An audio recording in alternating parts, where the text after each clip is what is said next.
I'm Rebecca Rose, and this is how I became a voice actor. Okay, I know why you're watching this. Because you want to be a voice actor. And you want to listen to how I became a voice actor and see if you can implement those things to make your career come true. If that's the case, let me ask you 3 questions first. 1, how good are your listening skills? 2, are you free of any self-consciousness? 3, do you really want to be a voice actor? Okay, so you're sticking around? Well, let me take you on a little journey. It was 2015, and I was living in Suwon, South Korea. Now, I don't know exactly how I heard about this audition. I'm a little bit hazy there. But it was on a Friday night, and it must have been around 9 p.m., which is a really odd time for this kind of audition. It was for people who were interested in doing a little voice acting work at a nearby studio. I was a little bit of a trained singer, I had some theater experience, but voice acting, it never even crossed my mind. You can imagine how odd it was that I ended up in a little studio in Suwon, South Korea, sitting on a couch between 7 or 8 other people who had answered the call. One by one, we each went into the vocal booth and we were handed a script and we could see the video that was playing on the screen, and then we would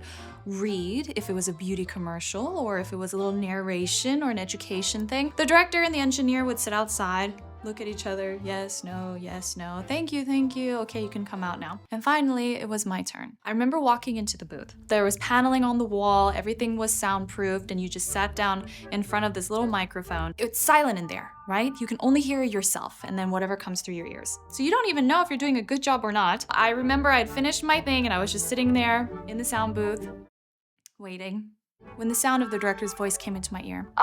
Would you be willing to try something else? It's a little bit unusual, but we feel like you do a good job. So on the screen, they put on this little animated clip of a penguin. And the penguin was doing things like waking up, jumping out of bed, opening the windows, stretching, looking at the beautiful weather.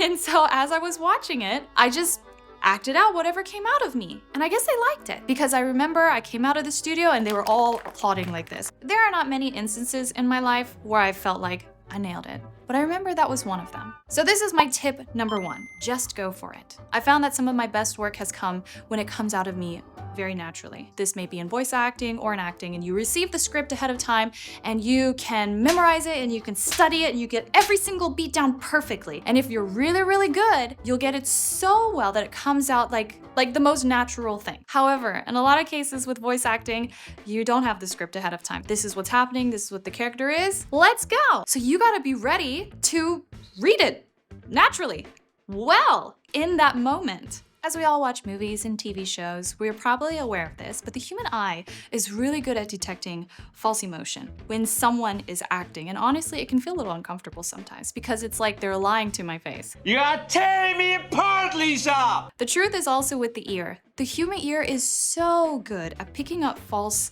feelings. You can hear it. Oh, they're putting on something. It's not coming naturally. It's gonna make a huge difference for us. That is probably the greatest trick of some of the best voice actors out there. They can embody the character so much that whatever they say, it just comes out naturally. And that leads to tip number 2. You must be a good cold reader. Like I said before, sometimes you'll get the script right in that moment and you gotta take a look at it, know your own lines, and also see the other characters' lines so that you can respond in a way that makes sense to the lines that they have said before, but sometimes it's just go, go, go, go.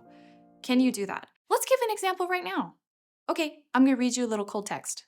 Let's see, let me pull something from my bookshelf. All right, let's see, this is, before the coffee gets cold. Before the coffee gets cold, I'm just going to pick a random page. I have not practiced this at all. This is a completely cold read, and my director off camera doesn't know what I'm doing, but here we go. The girl stared back at him blankly. He no longer looked like the person he had been until a moment ago. If her coldness toward me is just out of shyness, I'll try to be more approachable, he thought, and grinned broadly. He leaned forward on his elbows in an easygoing way.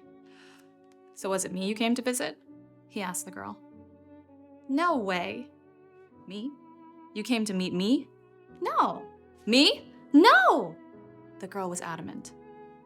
Kazu heard the exchange and came to a simple conclusion. Well, you're completely ruled out. And scene! I have no idea what that scene was about. So after that first audition, I had hoped that the work would just roll right in. And It did not. You must be tenacious if you're going to be in this field. Eventually, I moved from Suwon up to Seoul, where there were a lot more job opportunities. And a friend of mine who knew a producer at a radio station got me connected, and then I started doing live radio, and I was hosting shows, and that was a really great practice for me, picking up my vocabulary, listening to a lot of music and sounds, and learning how to piece that all together. Just by hearing it, can you imagine it? I was fortunate to start booking little gigs here and there, primarily through word of mouth, and it started a lot with educational material. So for example, A is for apple. A, apple. And that's kind of how I slowly started growing. But this is the third thing that I learned that was incredibly valuable during this time. Never be late to a gig. Come rain, shine, snow, sleet, you missed the train, you woke up late, the bus didn't come, just don't be late. I remember getting chewed out really hard when I was new to this gig, and the manager pulled me aside and was like, "Do you take this seriously?" It was not a great lesson for me to learn in the moment, and honestly, sometimes I still struggle with it, but I think if you can get ahead of the game and just remember, don't ever be late, that will go really far. And it's really important, especially when you're working in places with rented studio space. Do not waste a single minute. I always say that there are 3 things that make a person good at their job or successful. 1, you're just good at your job, you're very good at it, you stand out in that way. 2, people really like you. You've got a great personality, you're easy to work with, and you're fun.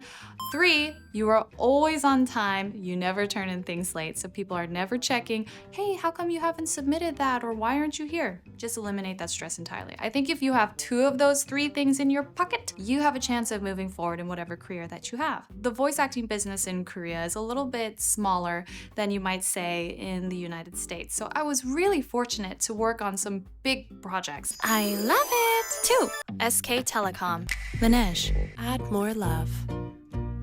I auditioned for some really impressive characters. I voiced major campaigns that went worldwide. I did beauty and narration and commercial work, education, children's singing, and I learned the differences on how you would do all of those things and voice styles. It was animation and video game and character work that came last, which I always thought was funny because doing that audition with the animated penguin in the beginning is what got me started in the first place. So I learned everything on the job. When I was in the studio is kind of when I figured it out. I think the reason why I was able to at least more rapidly excel is because I love to listen. I love to hear sound, and I love to hear what tone is that beeping sound? What key is my laundry machine in? These kind of things, and I feel like it really trained my ear to actually just hear myself speaking. Very easy way to tell if someone has not had much voice acting experience is when you say, "Okay, give me 3 different takes," and they do it 3 exactly the same way. You gotta be able to hear yourself, and in order to do that, this comes down to my 3rd tip, which is to listen to everything,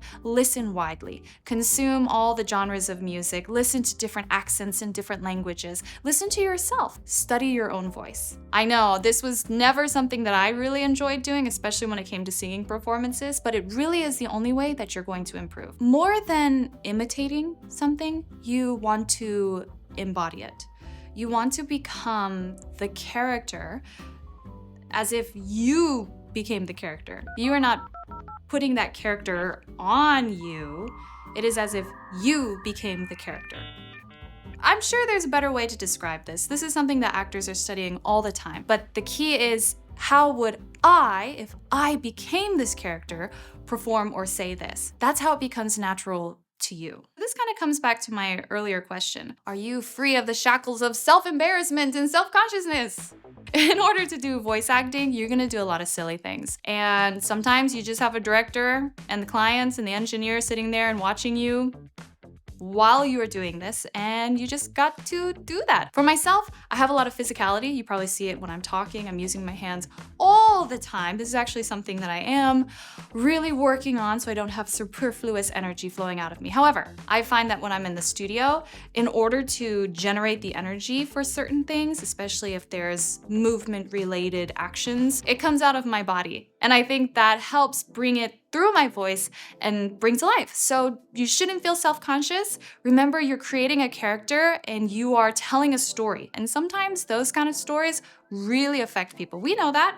That's why you're watching this video, because you love voice acting and you want to figure out what's the secret behind it. So what is coming up next for Rebecca Rose? Well, subscribe to the YouTube channel so that you can just follow me along in what I'm doing here and see some of my other work and ask me some questions if you have any. Leave them in the comments below. And hopefully become an even bigger and better voice actor and actor in the future. And to all my voice actor friends, aspiring or currently active, I say good luck and continue with the good work. If you liked what you saw here, make sure to watch this video next.